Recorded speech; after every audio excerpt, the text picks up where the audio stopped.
future focused, and we have founders from all three of the past cohorts of the founder program, which is super exciting.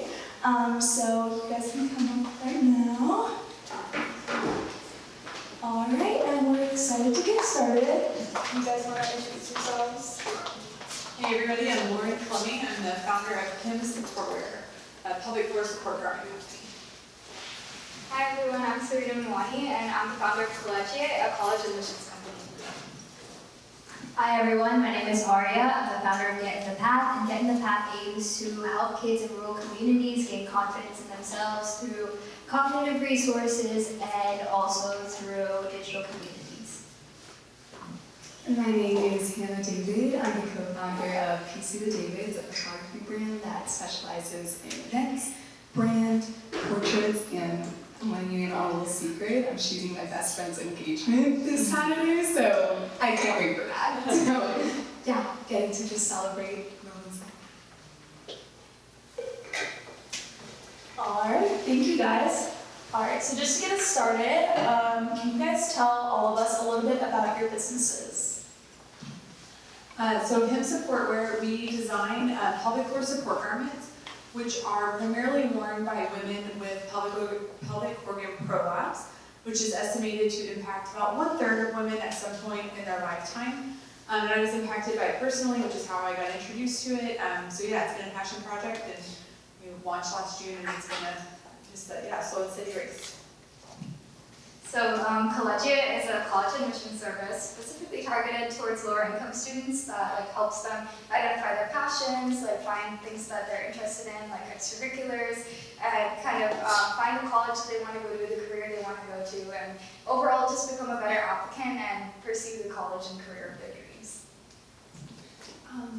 So I'm the founder of Get in the Path, and basically what Get in the Path is it's a site that is aimed towards helping rural students, as I mentioned before. And the site has 3 parts. So basically it has a part for students, where students can do cognitive building activities and educational activities. Has a part for parents, so that way parents are able to communicate with other parents across a lot of different rural communities, and a place for teachers to also communicate with teachers. So creating this hub and support structure for kids.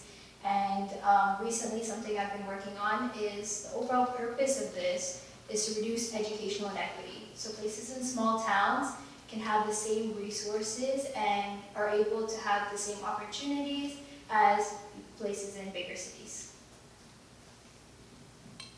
That sounds so cool. So yeah, I'm co-founder of PC the Davids, and we are a photography brand. I co-founded it with my older sister Rachel, and we are just really focused on intentionally and thoughtfully serving our clients, as well as giving back to causes that we care about. So what that means practically is being just super considerate in every step of the way with communication with clients, whether that's from inquiry to delivering a shoot to talking about ideas, anything like that, just making sure that we're being super personable and personal with each client. And on the giving back front, we donate 10% of all proceeds to World Vision, which is an organization that focuses on giving back to underprivileged children around the world. And Thirst Project, which is an organization that focuses on building freshwater wells in communities that are impacted by the global water crisis. So I mentioned earlier, but we focus on brands, event photography, some engagements and proposals, and couples, family photography like that, and then a lot of senior pictures. So you're a senior. Thank you guys. All right, so we know that a lot of different strategies go into goal making. What strategies do you use to set realistic yet ambitious goals for your business? Do you use a specific framework like SMART goals or another goal setting framework that works for you? All right, so I'll just one additional intro is that I work on him in my spare hours, but I work full-time as a strategist for a nonprofit, and so strategy and goal setting is what I do most days. And at work we use a framework called Objectives and Key Results, or OKRs. You can read a book called Measure What Matters by John Doerr. I highly recommend it because it's a very scalable framework from an individual working on like a school project and wanting to kind of make it to the finish line, or setting goals, you know, for an organization of 1,000+ people. And essentially what you do is you just kind of identify that vision of what you want to do, and then you break it down using things like SMART goals into very tangible steps with accountable people and check-ins to make sure that you're making the needed progress. So it can take, you know, these huge visionary things and turn them into much smaller steps that you can take to get there and make sure that you're making the progress along the way. So OKRs, if you haven't heard of it, I would definitely recommend it. You can also go to their website, they have like summary info, so it's a great way to digest that.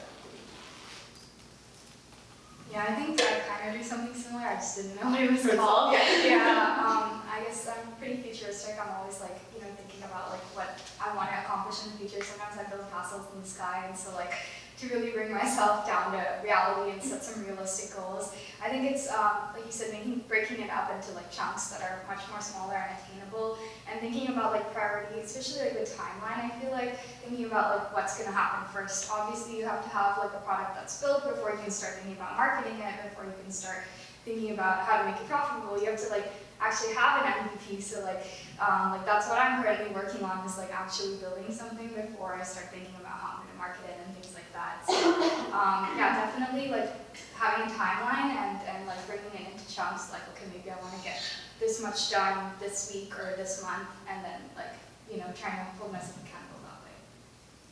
Yeah, I definitely agree with what everybody said so far. And a big thing, as we all have talked about, is future thinking. And for me, visualization is very important. Like taking some time during the day, even like meditating and just thinking about, like, you know, visualizing in your mind, what do you want this company to look like? And overall, just seeing, okay, this is the end goal, and what steps do I need to take to get there? And for each step, what I do is like I have like a Google Doc, and then I would kind of write just like, this is like the date that I'm gonna get this done by, and then like, you know, the overall end goal with like, usually if you're doing like a business, you can do like the income, and also like the amount of people you want to reach, so marketing goal, finance goal, things like that. And that way you're able to have like, you know, this kind of vision, and you know how to get there.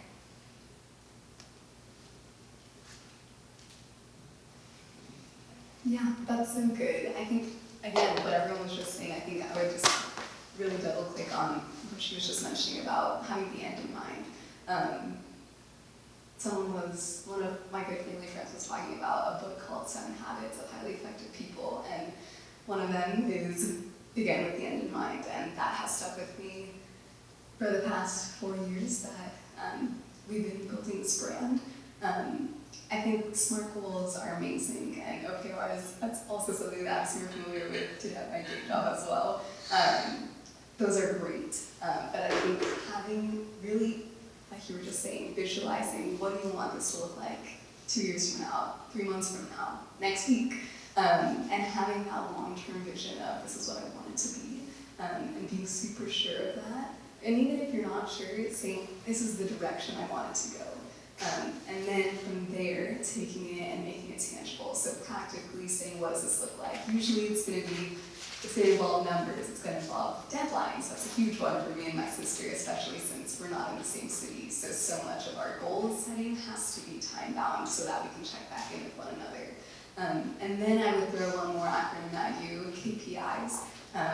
You may have heard of it before, it's key performance indicators. And I think sometimes, I know for me personally in the past, I can hear that and be like, well, that can really only be relevant for really data-driven goals, right? So that's maybe talking about like social media engagement or number of followers or whatever it might be, that there are clear statistics already attached to that goal. But I would really challenge y'all in goal setting to think about what could KPIs look like for even soft goals or interpersonal goals. So if my goal is, hey, I want to become a better leader, I want to grow in my leadership styles, KPIs could look like, okay, I'm tracking what are the number of conversations that I've had with mentors that I look up to, what are the number of conversations I've had with leaders that I admire, what are the number of hours that I'm spending investing in learning about different leadership styles, I'm investing in learning about what are my current leadership styles, where can I grow, what should I continue, things like that. So again, having the end in mind and then making it tangible. Thank you guys. So I know we just touched on both long and short-term goals. So the next question is, how do you prioritize your goals to ensure progress and success in both long and short-term goals? I think that's a great question, especially because in starting a business, you like have so many things on your plate, and there's so many different areas you're focused on.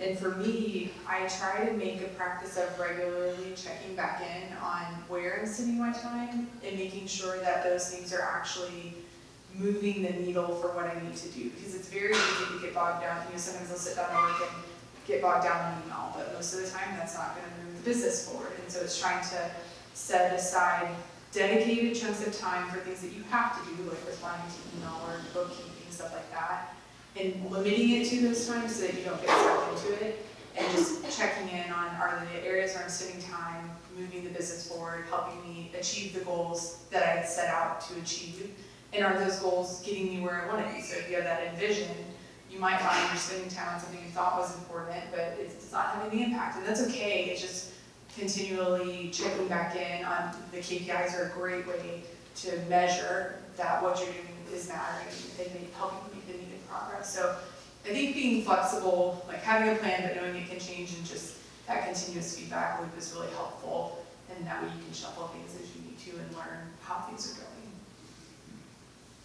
Yeah, I think like you said, I've definitely gotten sucked into things that I'm like, oh, this is important, I need to, specifically for me, I was doing a lot of pitch competitions, last year, and every time I was like, okay, I just need to keep bettering my pitch, I have to keep bettering my idea. And then finally I got feedback from one of the judges at one of the pitch competitions that's like, hey, we need an MVP, we need something that's tangible, not just these wireframe pictures that you've kind of put together.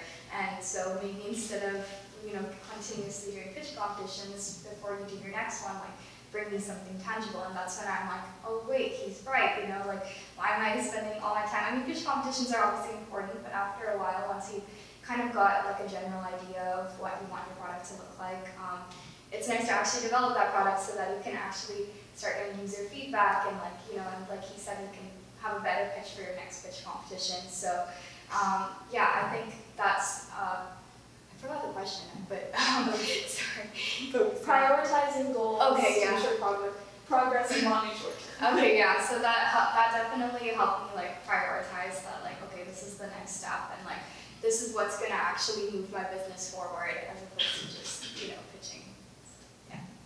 Yeah, I definitely agree with what everyone said.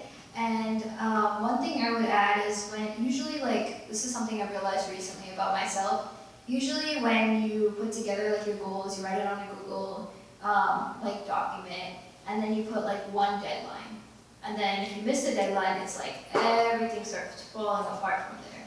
So what I would suggest is put a range of deadlines.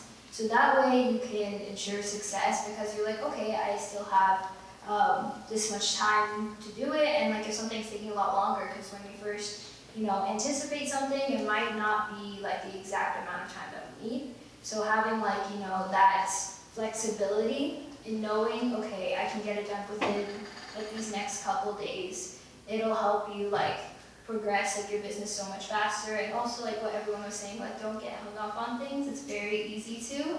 But make sure that, another thing I'd probably suggest with that is having different goals, what I was talking about earlier, a finance goal, marketing goal, and maybe get to a little bit each time. So one day you're working a little bit on finance for 1 or 2 hours, and then also work a little bit on your marketing goals, so that way you're kind of just going through different ones, and it's a lot simpler that way. Yeah, that's so good. I feel that categorization is something I need to take into account. I think for me, short-term and long-term goals, kind of prioritization, how you approach that. I think for my sister and I, we have always really fought to make sure that they're so integrated every single step of the way. Short-term goals being so integrated in what our long-term goals are.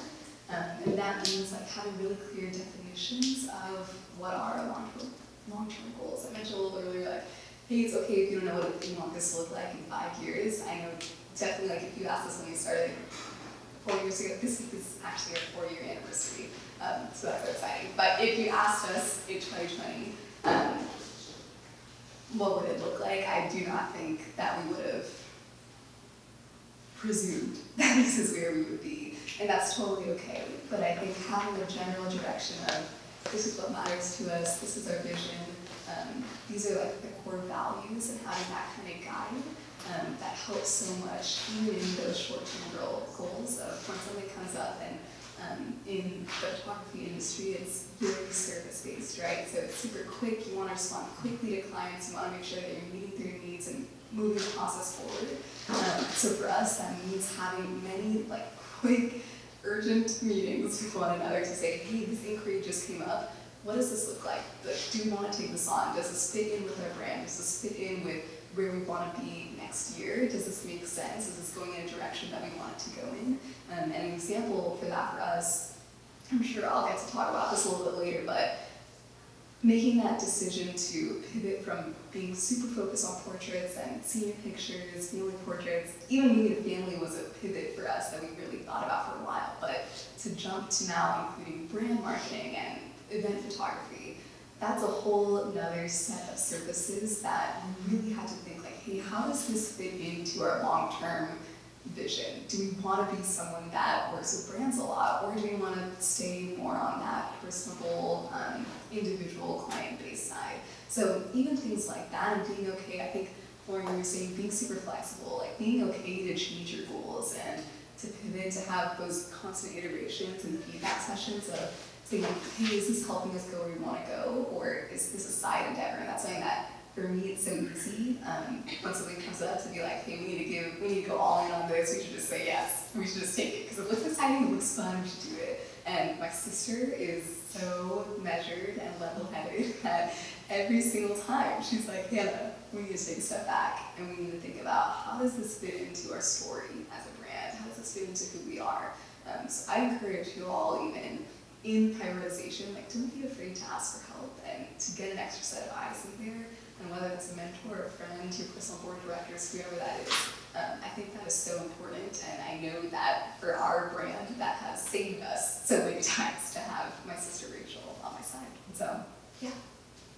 Thank you, Hannah. So bouncing off of that, actually, how do you incorporate feedback and iteration into your goal-setting process to continuously improve and refine your approach?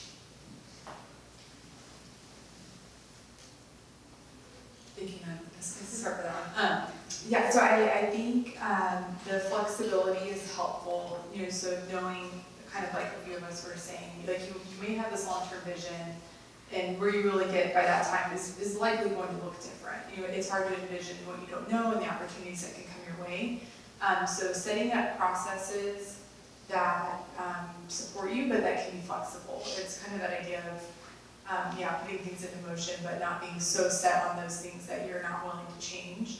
But also kind of like Hannah was saying, just having that clear vision too, of where you're heading, like those no's are just as important as the yeses that you put out there. And really, you only have so much time and energy and dollars to put towards things, and making sure that you're focusing those on the right things can be really helpful.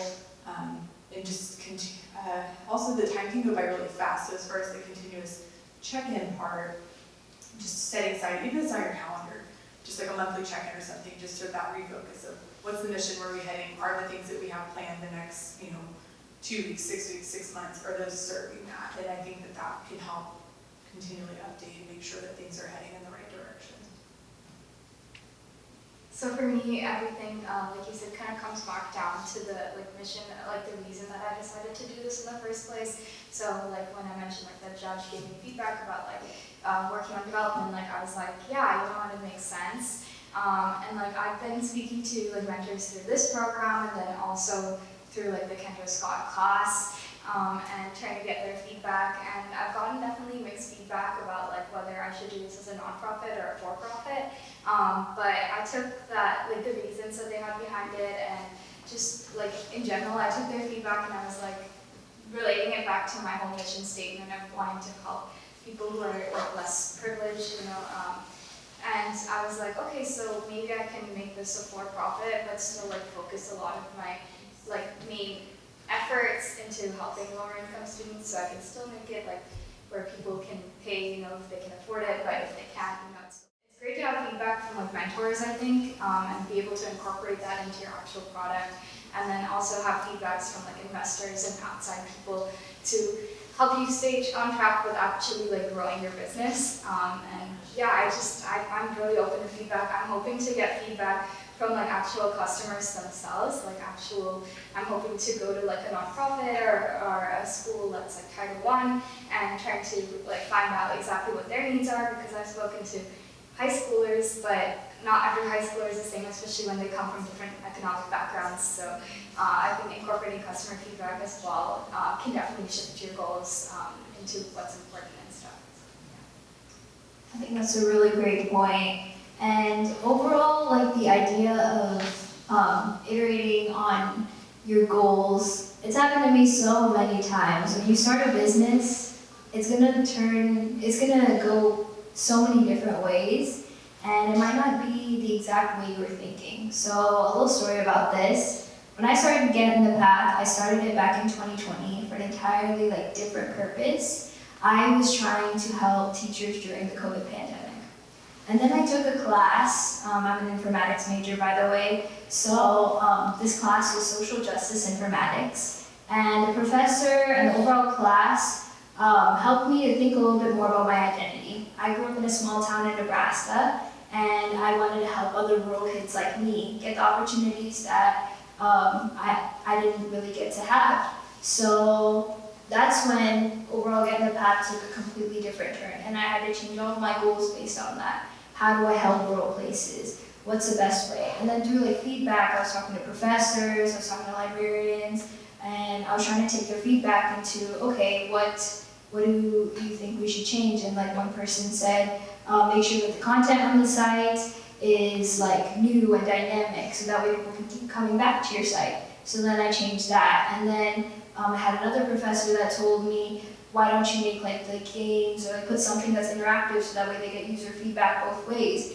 And I've been working on that. So every time, like it keeps kind of changing, but I feel like I'm getting closer to my goal. And recently I've started to think, what's the overall big purpose? Why am I doing that? And that's for solving educational inequity.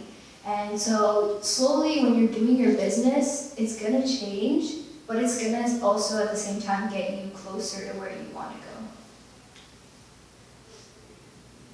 Yeah, I love this question because it is so multifaceted. Like, when I think of feedback, and I don't know, maybe it's same for you, there are mixed emotions, right? Like there's, yes, feedback is good, and it's good because it's growing and challenges me, but also feedback can be uncomfortable, and I think especially when we're talking about like our own programs, right? Like as entrepreneurs, I think your business can, well, at least me, for me, my business can become something that I feel so personally attached to. Like, I put so much of my personal interest and passion and energy into this that any negative feedback is just hard to hear, even if it's right and good and will grow us and will challenge us and will push us in the right direction.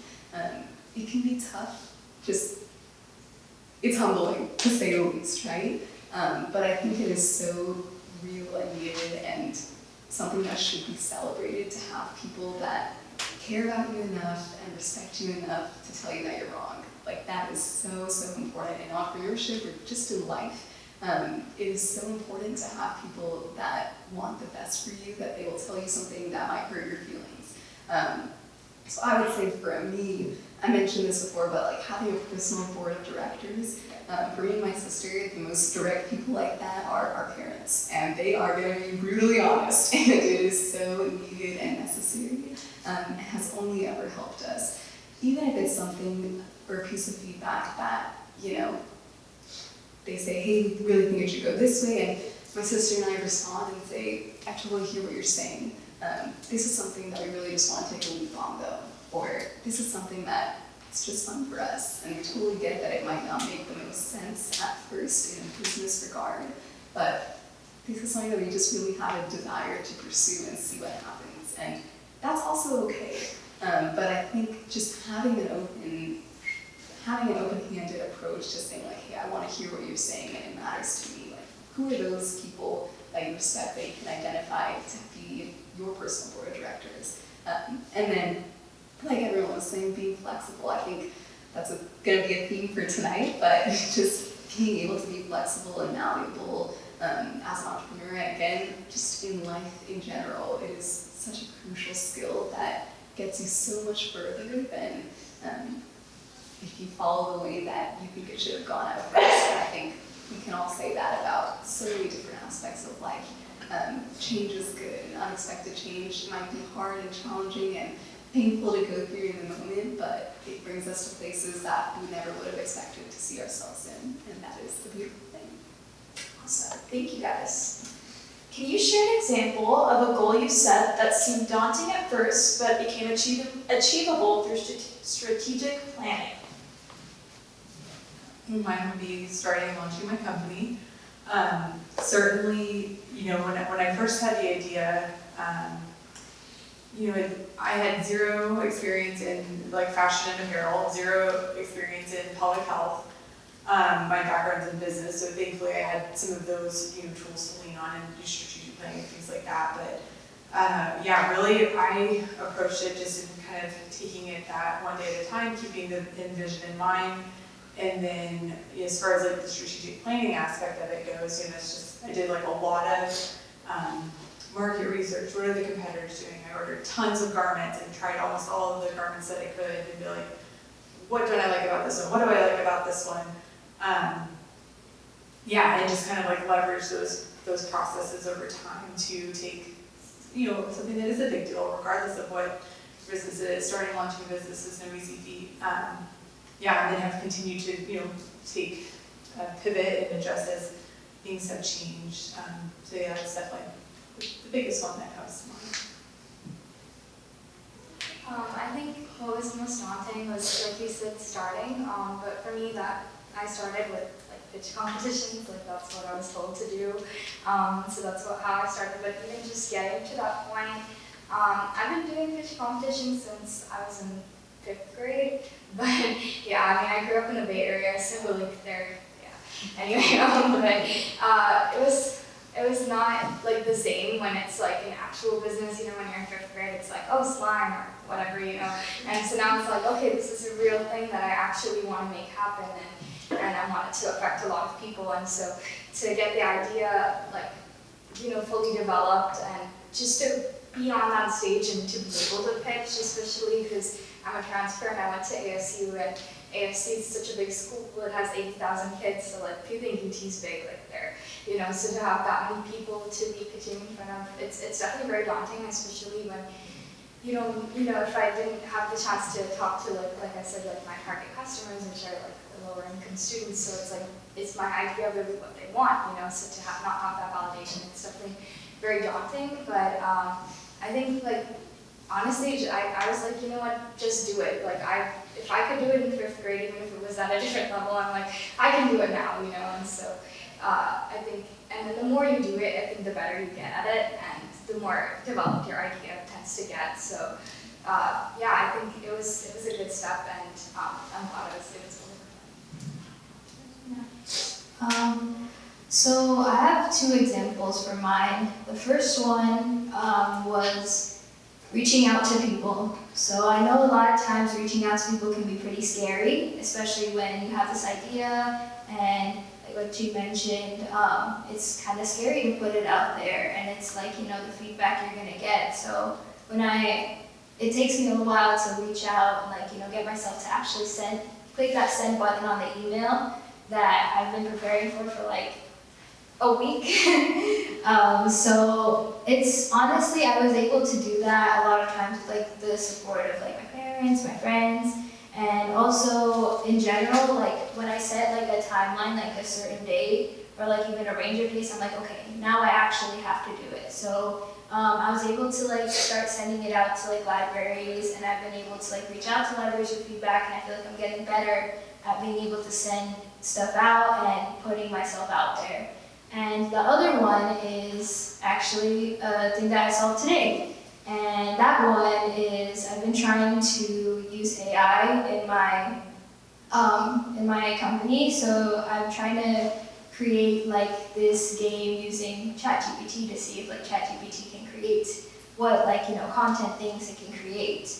And I spent like a really long time, but I was like, I was determined. I'm like, okay, by today I'm gonna figure it out, and I just did not give up. And like an hour ago, I was able to do it. So if you put your mind to something, definitely it'll come true. Even though sometimes it'll feel like that, like you're not, like it might not work out, but just keep an optimistic mindset and stay positive. Yeah, I think for us, I mentioned this a teeny bit earlier, but starting mainly focusing on portraits, like they're people-centered. This is always someone that's coming to you for a usually special occasion, whether it's graduation or a Christmas card, or they just got engaged, or whatever it might be, celebrating a baby's first birthday. Like all of these events that someone is coming to you and they're saying, hey, we have a need, could you help us? And that's kind of the relationship and the dynamic that conversation starts off on. So when I brought up wanting to maybe start going to brand photography and event photography with my sister, we started talking about that, and we were like, how do we even get to those people, right? Like, how do we interact with those brands? How do we reach them? And kind of what y'all were talking about is just reaching out. For us, when you're talking about the email, I laughed because that is so real for us. Oh my goodness, I'll type an email, I'll reread it 17 times, and I'll be like, maybe I should change that comma, and then hit send tomorrow. Let's just do it tomorrow. But no, it's so important to have confidence and to know that it's okay if they say no.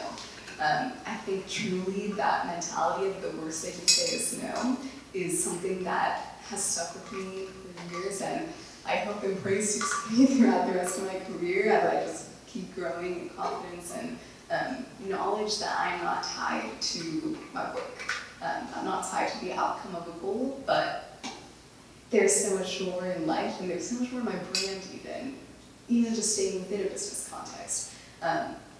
Even if we reached out to a brand and they reject us on the first email, that's okay. The number of emails that we just haven't even gotten to respond to, like that's okay too. It's good to put yourself out there and to just be comfortable with getting a no.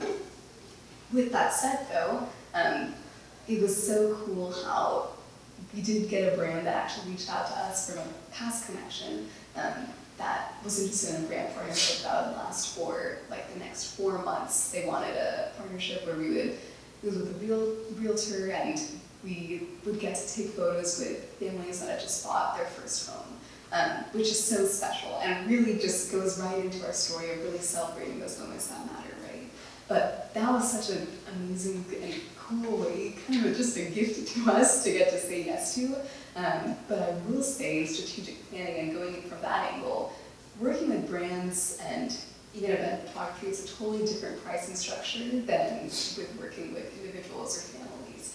And that is something that in strategy, my co-founder and I had to be so intentional and iterative with on how do we figure out a pricing structure, what does our package plan look like for a brand, what can a brand afford that's very different than what an individual may be able or maybe wanting to drop on a photo session, right? So even just having those conversations with my sister is so much trial and error.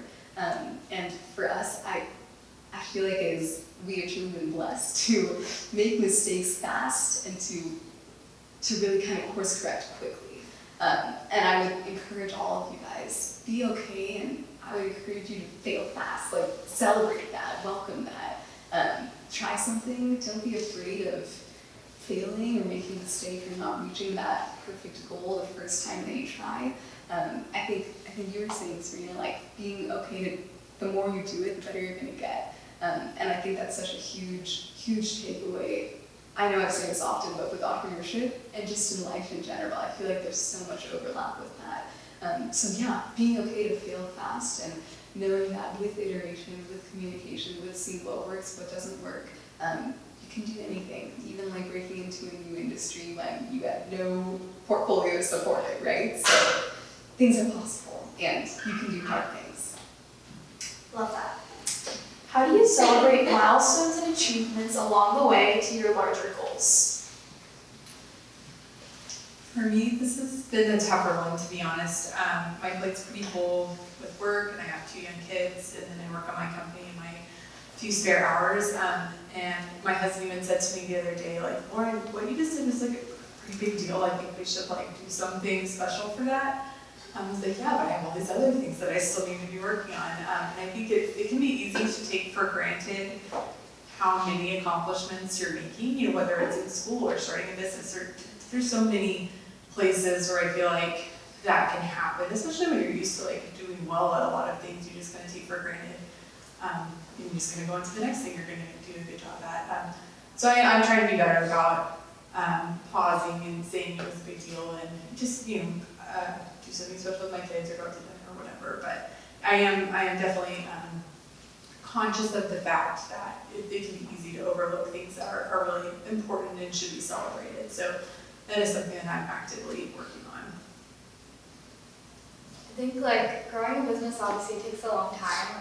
Every single step takes like a lot of development and iteration, and so sometimes it's hard to lose sight of like what you've actually accomplished, because you're like, oh, it's not perfect though, you know, and so is it really an accomplishment? But I've tried to be a little more like cognizant of that and more intentional about like documenting it. I don't really like go out and celebrate it, but like I like to document it. I'll be like, yeah, okay, I just received funding, I'm gonna write this down, you know, or like, I don't know, I was able to find a source for how to like create my app. Like that's an accomplishment, I'm making progress, so I write it down, and I take those accomplishments and I honestly use them to set new goals, like going back into our goal conversation. Like I think that helps me like remember my accomplishments, and also like take them and be like, okay, now what can I do with this accomplishment?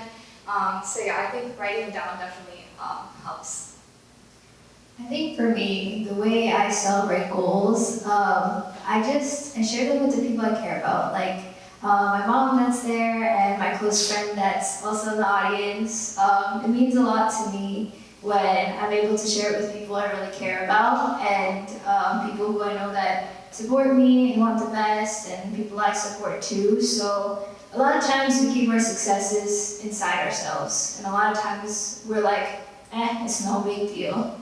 But sometimes when we surround ourselves with the right people, we realize like how powerful we really are. Yeah, that's so good. And I think just that theme of it being easy to discount our successes, I think that's something that is so prevalent in female entrepreneurship especially. So it's just something to be, I love how you said it, Lauren, just something to be like really aware of and to really actively keep in the forefront of our minds. But for us, I think a really cool way that we have tried to celebrate milestones is just through our social media, our Instagram. That is where most of our brand lives as of today. So it's awesome to kind of, alongside all of our work, again, being a service-based brand, what we post on social is mainly photos from recent sessions. So it's cool to be able to also post on social, like, hey, this article just got published about us, or hey, we just got to speak on a panel, that's so exciting and fun. And getting to have that sit right side by side all the work that we have done to get here. It's awesome, and I think kind of like everyone's been saying, but just having, I think Serena, you were saying specifically, like documenting specific things happening.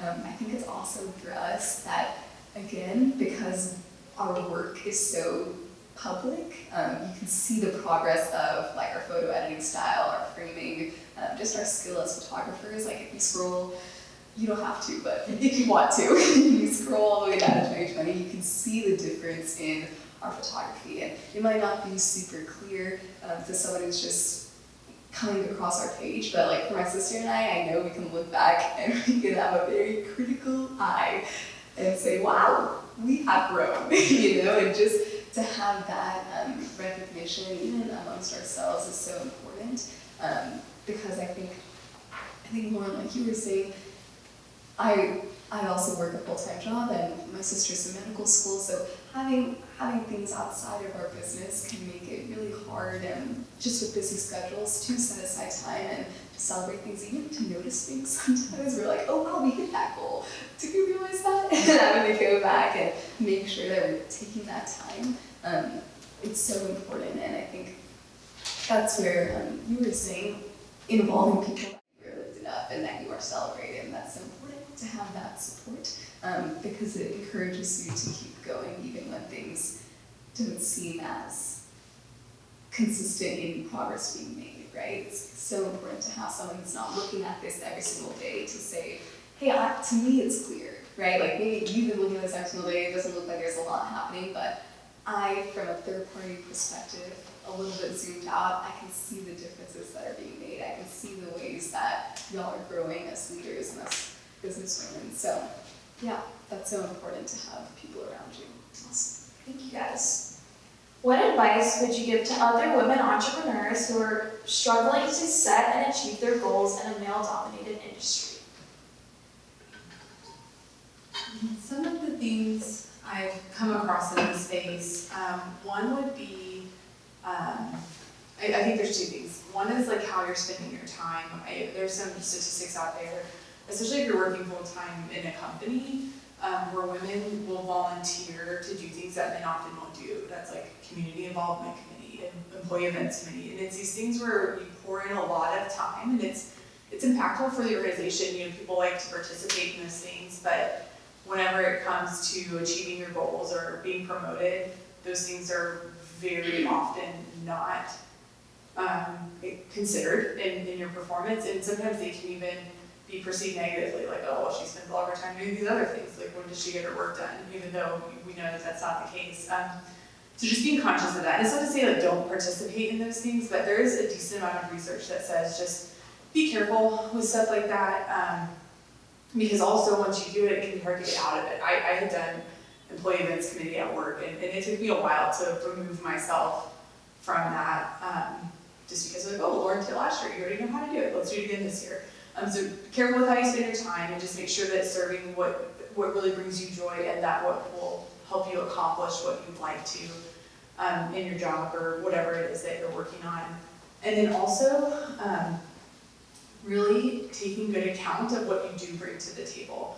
Kind of like how we were talking about in this last question, it can be really easy to take for granted all of the really good things that you do that make an impact that are unique to you.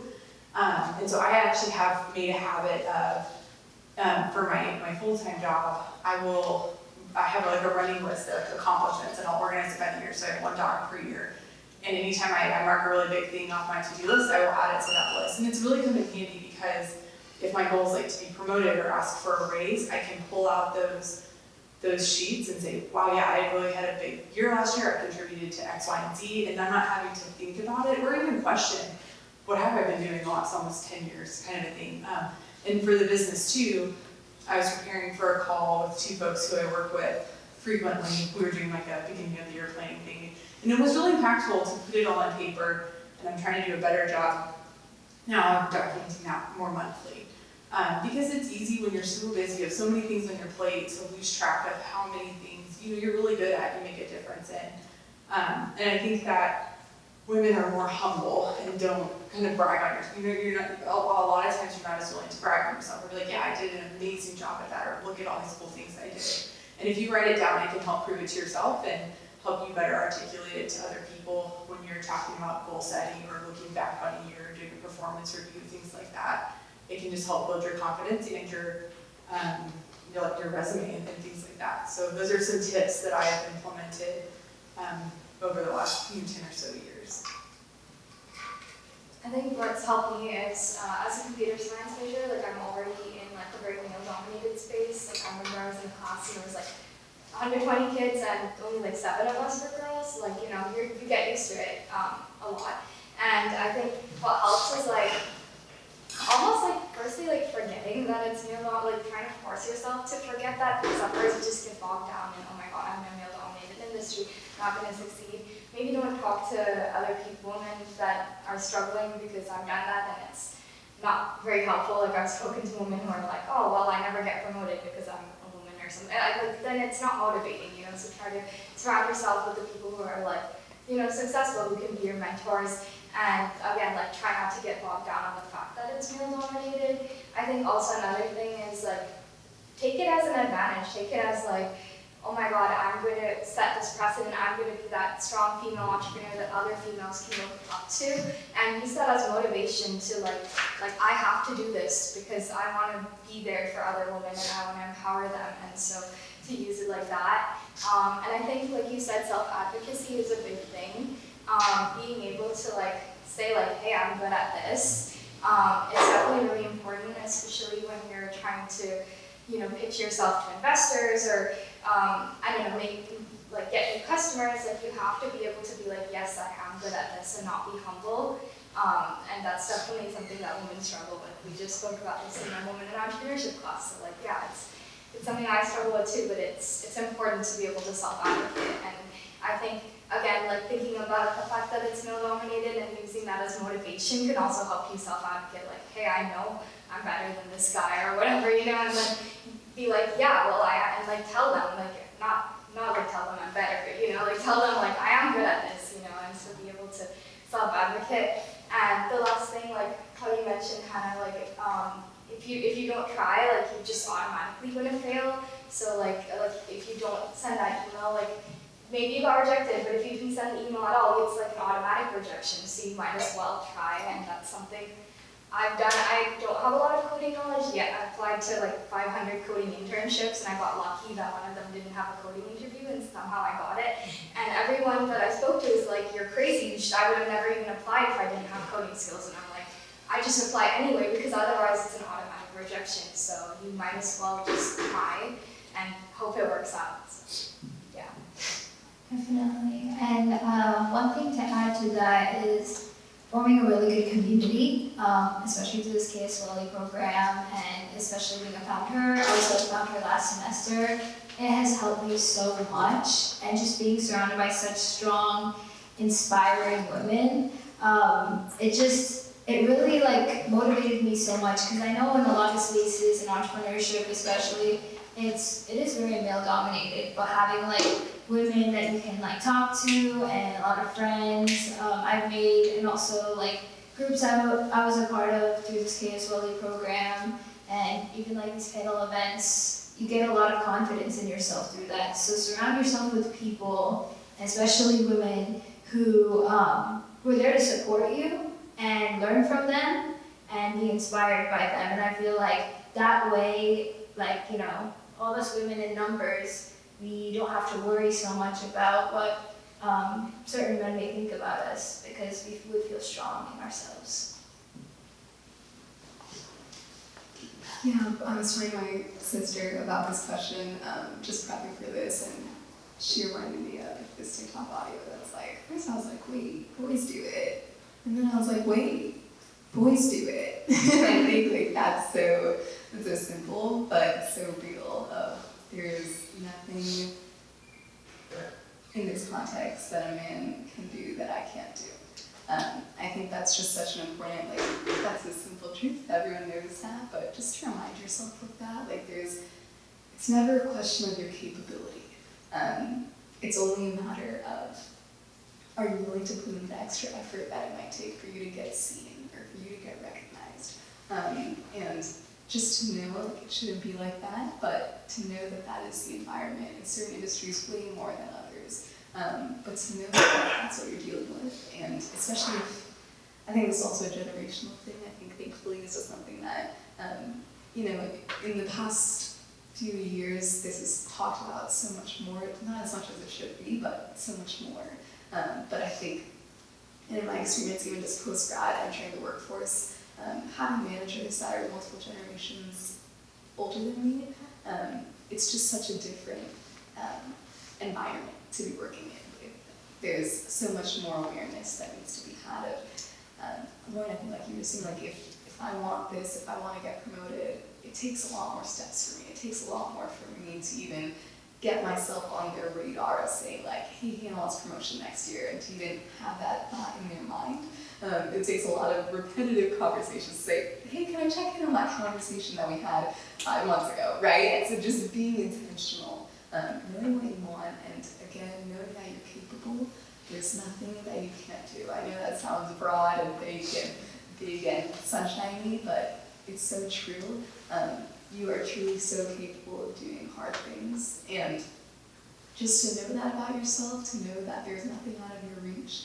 And then I think, Simona, you were talking about mentors, I think that's huge. That's something that has been huge for me and my sister, is having powerful female mentors that can really help you and that can know you deeply, can know maybe what are your roadblocks, what are the things that are easy for you to fall into, and that can lovingly call you out on that and to challenge you in those things and to help you grow, to be more professional, to be more personable, and just to come into yourself a little bit more, to know that, again, you are capable.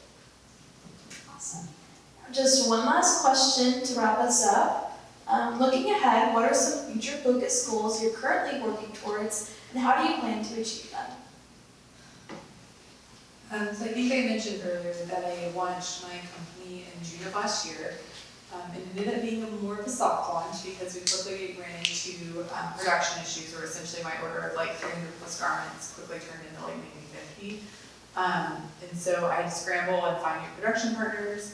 So the big goal that I'm working on now is essentially like relaunching the company. So thankfully it was a very soft launch, and I had not built a lot of the relationships with like pelvic floor physical therapists like I had planned to, because they actively refer the garments to their patients. And I just didn't, it's not a product where you're like excited to get on this big long wait list and wait 6 months for it. It's like when you want it now.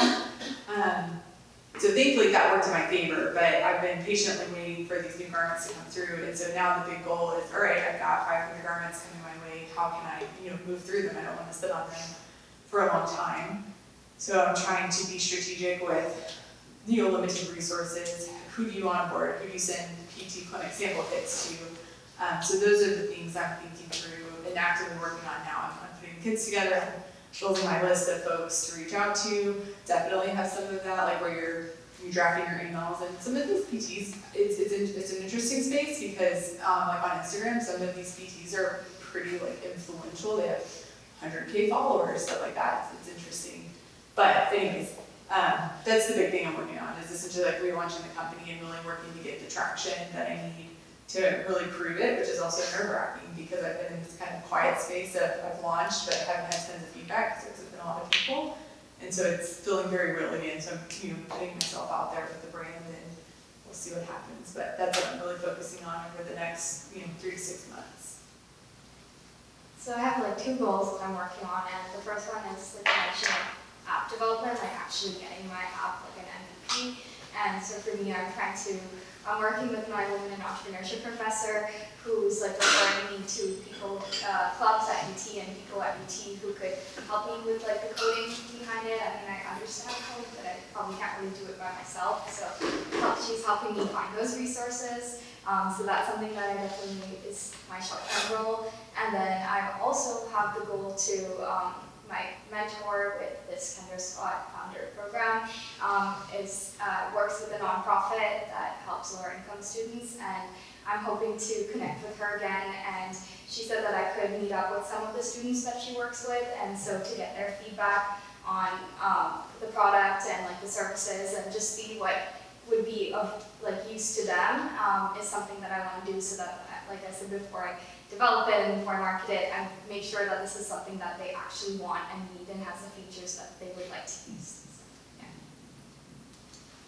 So right now I'm working on a lot of like AI components to mine. I started doing a lot of that last semester, and I keep experimenting more and more with ChatGPT and the amazing things it can create. Like I was even able to create a video game like literally today, so it's like you can do so much with it. My dad always talks about trying to use AI, so I've been trying to see like, what the best ways are to use it within my product, and overall just kind of get like the activities down where kids can have like feedback when they can do like these major cognitive activities. Also adding some extra things to support the mission of helping reduce that educational inequity through like, competitions and stuff that I wasn't exposed to, but I wish that I would have had. Like, there's so many competitions that places in rural towns don't get access to, and so many like different things that, they should have, and giving those like resources to them, saying, hey, you should totally do this science competition, you should totally try this math competition, and like giving it to the parents too, and that's like one major thing. And the overall big thing I'm trying to do now is once I've got everything good, I want to continue to send it out, but also inspired by this panel, now I feel a little bit less afraid to send things out. And, I want to start sending it out in like larger batches, like 10 different libraries, 10 different PTAs, like whichever like group. I've been sticking to libraries, but I might expand that. And then, slowly reaching out to like hundreds and like keep going. Like, maybe I might get a few rejections, but maybe I'll get some acceptances too. And from what I've been doing so far, I have gotten like one of my flyers has been posted in one of the libraries so far, and I've only reached out to a couple, so it gives me the motivation to keep going and seeing how far again the path can go. Yeah, for PC with Davids, I think biggest goal right now is just building brand presence and expanding what that means for us. I mentioned a little bit briefly before, most of our brand exists on social media, mostly through the channel Instagram. So for us, while so much of our work as photographers is storytelling through photo, right? Telling the story of a graduation moment or a baby being born or whatever it might be. There's a lot that a photo speaks to, but when you try to connect that deeply with an audience, maybe the audience doesn't want to hear about Jimmy being born for like 3 weeks straight, right? Like there's only so much of a story that can be told in a way that's still captivating and engaging. And that's something that was a challenge for us. We have really been thinking through for a while, like, hey, how do we still tell these stories authentically, still give these moments like the space and time and excitement that they deserve, and that's natural for us. I think it's easy for me to talk about baby Jimmy being born for 3 weeks, right? Like that, I would gladly do it. But I think really pivoting and making sure that we're keeping the customer first, or for us, keeping the audience first, of saying, hey, like what's fun for them to be looking at? Like what keeps our brand in a way that is fresh and growing and never stagnant, but always something that's evolving. And for us, that really came kind of storyboarded and was born into just sharing more of our lives, living in Austin and behind the scenes of photo editing and just our eye as photographers. I think that's something that's so natural for us, is to document our daily lives. And for both of us being born and raised in Austin, this city is such a huge part of like how we even built this brand and the locations where we host most of our sessions. So just posting more and having more presence on social, here's what our daily lives look like, is the current goal in terms of just expanding and being more present. And this, going back to the very first question, I feel like for me is a little daunting, because I'm like, who really cares about my life in Austin? But I think it's so important there to like think about, I was recently at a talk with Stuart Weitzman, and he was talking about, I think someone asked Picasso, like, do you ever copy? And he was like, of course I copy. Meaning he draws inspiration from so many other artists that he admires. And I think for my sister and I, this is huge we have a couple of those key brands that we really admire. We admire their storytelling, we admire how they approach interacting and engaging with their audience. And it is so okay and good to draw from that and then make it your own. And for us, this is what it looks like. So I'm excited for that. And I will also say that, yes, it is daunting. I mentioned this earlier, but I think especially for us as Christians, it's so important to be reminded and be grounded that my identity is the name of my work, it's not in my success. My identity is in Christ, and I would encourage you all to find like whatever that is for you, what grounds you, and remind yourself that everything that you're working for, everything that you're striving for, it's good to have desires and it's good to push yourselves. I feel like if you're here tonight, that you could probably resonate with that a little bit of really having a go-getter approach to life and to work and school and career and ambition. But I'd really just encourage you to remember again, it's a page day, it's not the end of the world. There's so much more in life, and even taking it back to a business, in this current goal that we have, even if there are crashes and burns, I'm so confident that we can bounce right back in a way that's authentic for us and in a way that's exciting, because there's so much more. Awesome, thank you guys. So I think we're gonna open it up for about 1 or 2 questions from the audience, if you guys have any. Yes. What is one personal value that has adapted through your business journey that you did not think would ever change?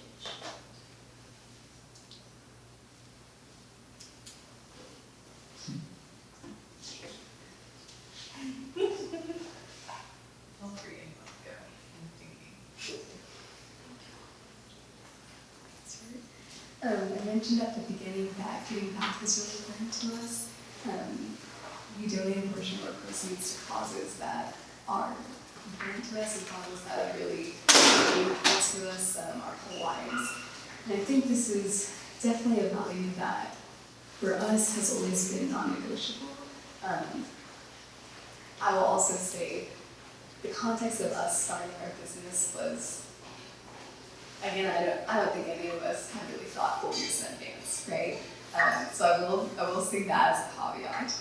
But one of my long-term goals, just in my life, even outside of PC Davis, is to found my own marketing brand agency. And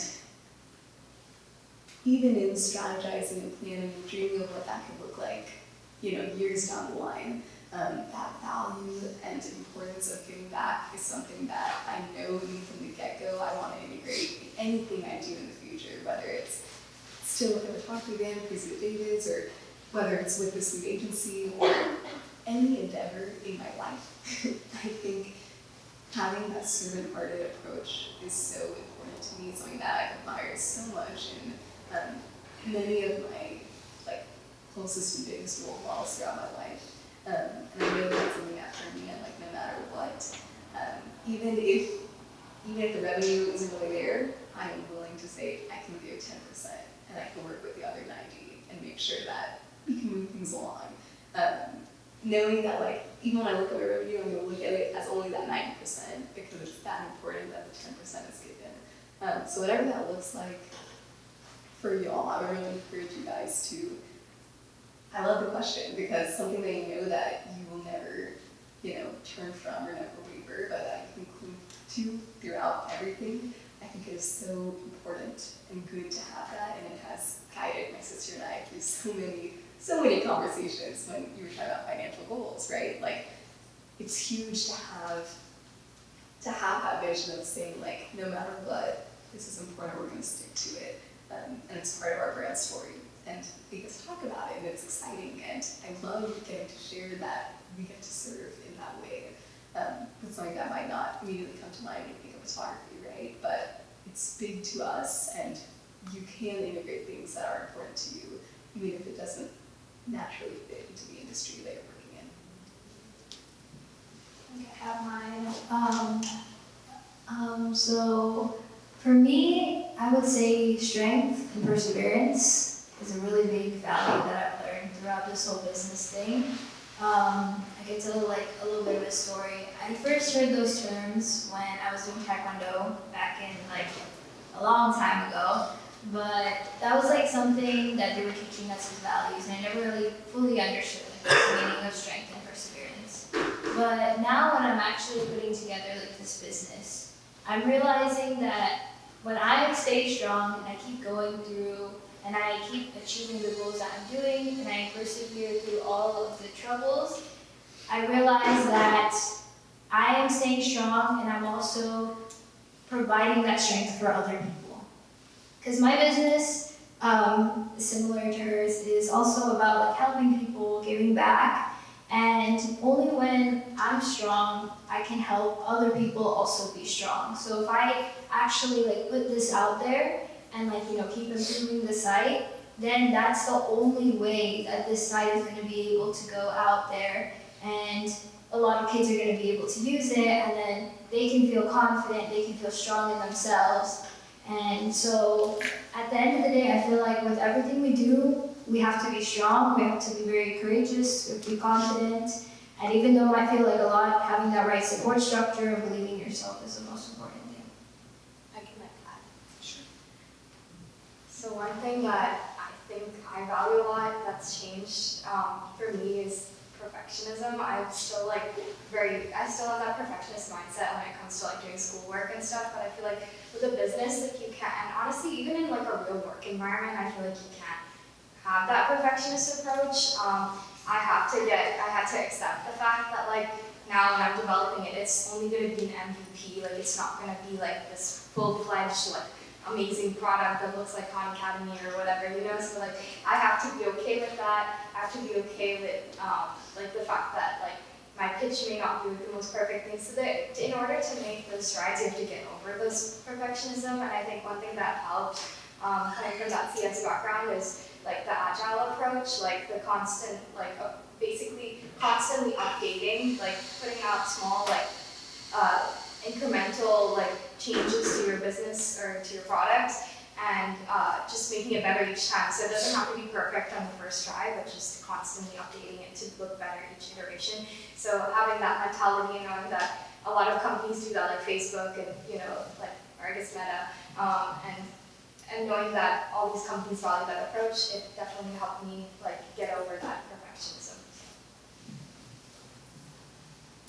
So we're past time, so I think we're gonna wrap it up there, but thank you guys so much for coming. Let's give them a big round. Thanks, everybody. Hi, my name is Sydney Key. I'm a junior MIS major, and my favorite part about the panel today was when all the panelists talked about their values and how that relates to their personal goals. I often find it hard for myself to set personal goals down on paper, but I am really intense with my values,